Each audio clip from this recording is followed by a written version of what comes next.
দেড় দিন পর আবার আজকে কিউরিং করছি। দেড় দিন হলো আমরা ঢাকায় গেছিলাম, আর বৃষ্টি ছিল যার জন্য পানি ছিল ছাদে প্রচুর পরিমাণে। তো ওই যে দেখেন অগ্নি পানি দিচ্ছে।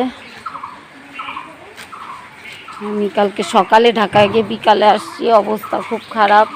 আর দেখেন অগ্নিরে, অগ্নি এই জায়গাটা জল দিবি আর সিঁড়িতে জল দিবি। দাঁড়া রে বাবা, আমি কয়টা কাজ করব। খুলতে পারো? ওইখানে রাইখে আমি যাবো না তো, তোর নামাই আমি যাবো না, আমি ওখানে পানি দেবো না। হ্যাঁ দিবি, সিঁড়িতে পানি দেবো না পরে মারছ তো ওইখানে জল। দেখি একটু পাইপটা উঁচু করে পানি দাও, আমি দেখি। এই যে অগ্নি দিচ্ছে। আমরা কয়দিন পর ছাদতে কিউরিং করতেছি অগ্নি, দেড় দিন। কালকে সারাদিন করি নাই, আজকে এখন করলাম, তার আগের দিন করি নাই, কারণ আবহাওয়া তো ছিল, মানে ঝিরিঝিরি বৃষ্টি ছিল, লাগে না। ও বিল্ডিং করবেন, এই কিউরিংটা খুব সুন্দর করে করবেন, পানি দেওয়াটা খুব জরুরি, পানি দিলে ভালো হয়।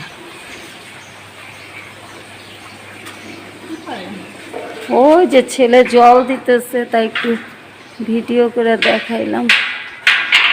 এটা ছবিটা তুলছো? ও ঠিক আছে,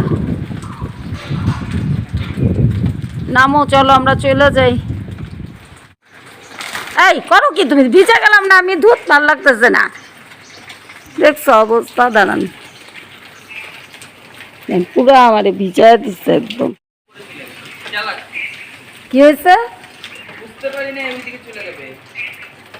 তাই বলে তুমি মারে ভিজায় দিচ্ছ? মাকে ভিজায় দিচ্ছে, চিন্তা করেন। না না, ওরম কিছুক্ষণ চালানো থাক, আইসা আবার আধা ঘন্টা পরে বন্ধ করে দিস, চইলা তুই। আমরা বিকালে তো দিতে পারবো না, এই বেলা কাজ শেষ করতে হবে, চইলাস।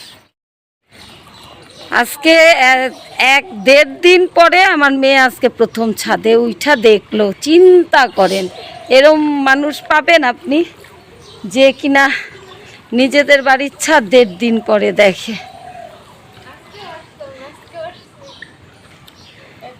মানে যে কদিন মিস্ত্রি টিস্ত্রি ছিল সেই কদিন আসে নাই, আজকে মিস্ত্রি টিস্ত্রি নাই, আজকে আসছে।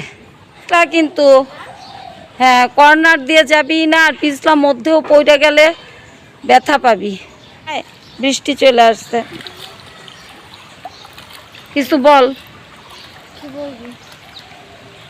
যাও বৃষ্টি।